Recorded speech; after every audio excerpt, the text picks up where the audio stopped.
Welcome back to another episode of Worth Your Data, and I am Peter Isaiah, and I'm here to tell you if the movie Chemistry is worth your data. Let's get it.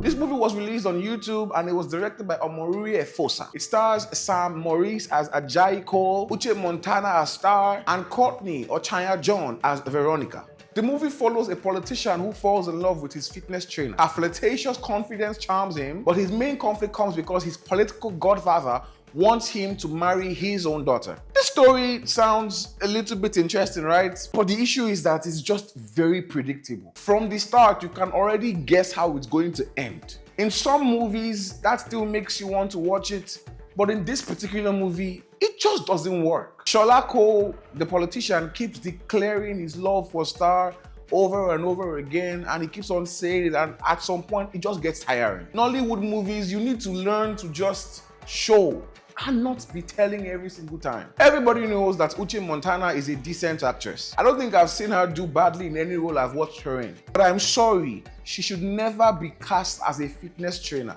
Have you ever seen a fitness trainer with the body of Nicki Minaj? That is just on the look of a believable fitness coach. I know she's the executive producer, so I would have just thought that she would have told her writers to write her to be a different character, just so that it would be more believable. And the performance of Maurice, I'm sorry, but for this particular movie, all he did was frown. There was no range, there was no spark, and I don't even want to talk about the politician's friend. That acting was just managed.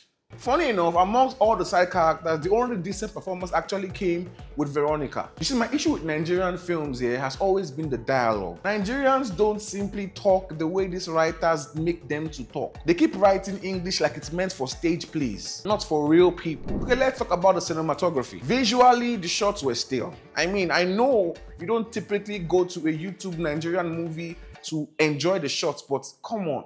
We have good Nigerian YouTube movies that have good shots. And this one was just very stale. It felt like the director and DOP only came alive when it was time to show shots of the house. Yeah, at some point they were trying to flaunt the property. And I think that was probably part of the deal for them to actually shoot in that place. There's this particular scene in the movie that got me really pissed off. It's the scene where Ajayi Cole and Star supposedly having an intimate time together in the gym. And all they used was a medium wide shot. For God's sake, a medium wide? Really? There's no intimacy in the shot, there's no emotion, and there's no framing. Don't even get me started on the sound and the audio in this movie. Now for the audio was just manageable at best. And the worst part of this movie comes in the soundtrack. I feel like there was no single budget for the editor to actually edit this film, so he did not even bother to even try to help them to source for good free soundtracks that they could use for the scenes that were romantic. For example, look at this particular scene. I know the shots are bad, but it does not mean that for a romantic scene they should be playing a comedic soundtrack. For God's sake, what we are watching is not comedy. It made absolutely no sense. So I'm ducking like several points from the editor alone. There was this particular soundtrack that they made just for the movie. Is this love? Is this love that I'm feeling? God. We need to move on from the way these guys, we need to move on completely from all these people that they pay 20K to go and do music. It doesn't work.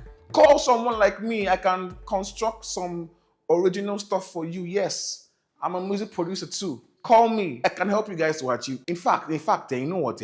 I can edit for you and create original soundtracks for you. Yes, I'm shooting my shots.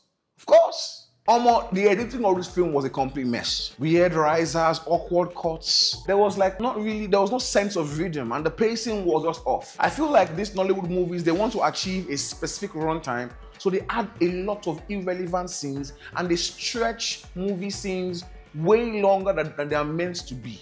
For example, there was a rally scene for the politician in the movie, and there were just 11 people and 2 moving cars. And we had the politician there waving his hand like as if there were actually people greeting him when there was nobody greeting him. Nah, man, there's no need to do all of that.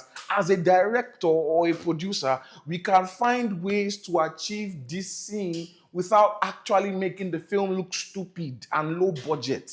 How about you just do like a montage of them handing out the flyers to people and then talking to people, one-on-one? That would have been better. But no, instead, we got a 2-minute, 30-something second scene of them doing that. Come on, man. You didn't have plenty money. You can do better. So I don't know how the Nollywood industry works on YouTube, but they probably had a very tight schedule and they did not really revise the film properly. But anyways, I'm docking more points because of that scene entirely. Overall, I found myself fast forwarding this movie more times than I really had to. I was so disconnected from the film that when they tried to do something that was cute, I ended up laughing at them. That's how you know that the movie is not connecting to the viewer anymore. It's just to pass time. The movie itself is not engaging, it's not romantic, and it's definitely not realistic. I'll give it a solid Nelson rating of 2.5 out of 10. And it is definitely not worth your data. It doesn't mean I don't still love Uche Montana. I feel like she's still my best actress in Nollywood. I love you, ma. Hire me to edit for you. Thank you.